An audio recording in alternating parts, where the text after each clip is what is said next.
வாங்க சேப்பங்கிழங்கு காரக்குழம்பு வைக்கலாம். சேப்பங்கிழங்க குக்கரில் போட்டு 2 விசில் வேக வச்சு எடுத்துக்கோங்க. அடுப்பத்தை வச்சு எண்ணெய் ஊற்றிட்டு வெங்காயம் போட்டு நல்லா சேவந்துனே கட்டுங்க. பூண்டு உரிச்சி பூண்டு நல்லா இப்போ நெசுக்கி எடுத்துகிட்டு வந்துடலாங்க அம்மியில் போட்டு. அதுக்கப்புறம் வெங்காயம் சேவந்த பிறகு பூண்டு நெசுக்கின பூண்டை போட்டு தக்காளி போட்டு கறிவேப்பிலை போட்டு நல்லா பொன்னேரமாக நல்லா விதக்குங்க, நல்லா செவட்டுங்க. அதுக்கு முன்னாடி எங்கள் வீட்டுக்காரர்கிட்ட சேப்பங்கிழங்கெல்லாம் உரிக்கிட்டு குத்துந்தங்க. ஃபுல் சேப்பங்கிழங்கு உரிச்சு குத்துட்டாருங்க. அதுக்கப்புறம் புளி ஒரு கை புடி அளவுக்கு புளி ஊற வச்சு எடுத்துருந்தங்க. நல்லா ஊறிச்சிங்க. புளி தண்ணி நல்லா கரைச்சி நம்ம வெங்காயம் தக்காளி வதக்கினால அந்த தண்ணியில் போட்டு ஊற்றினாங்க. ஒரு கையில் ஃபோனுக்கிறதுனால ஒரு சரியாக எடுக்க முடியலைங்க. மொத்தத்தையும் கரைச்சி ஊற்றிட்டு அதுக்கப்புறம் தேவையான அளவுக்கு உப்பு நம்ம வீட்டில் எவ்வளோ தேவைப்போதோ அவ்வளோ மிளகாத்தூளை போட்டு நல்லா குழம்புல போட்டு கிளறி கிண்டி ஒரு தட்டு போட்டு மூடி வச்சுருங்க. நல்லா குழம்பு நல்லா கொதிக்கணுங்க. எப்பவுமே குழம்பு கொச்சி பிறகு தான் சேப்பங்கிழங்கு நல்லா உரித்து சின்னதாக அரிஞ்சு போடணுங்க. ஒரு பக்கம் நான் இட்லி ஊற்றி வச்சிட்டேங்க.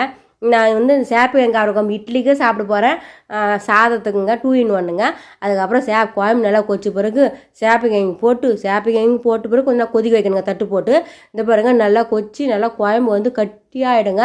இந்த குழம்பு களிக்கு நல்லாயிருக்கும், சப்பாத்திக்கு நல்லாயிருக்கும், இட்லிக்கு தோசைக்கு எல்லாத்துக்குமே நாங்கள் சாப்பிடுவோங்க. சூப்பராக இருக்குங்க. நீங்களும் இதே மெத்தடில் சேப்பங்கிழங்கு காரக்குழம்பு வச்சு பார்த்துட்டு மறக்காமல் லைக் பண்ணுங்கள், ஷேர் பண்ணுங்கள், சப்ஸ்கிரைப் பண்ணுங்கள்.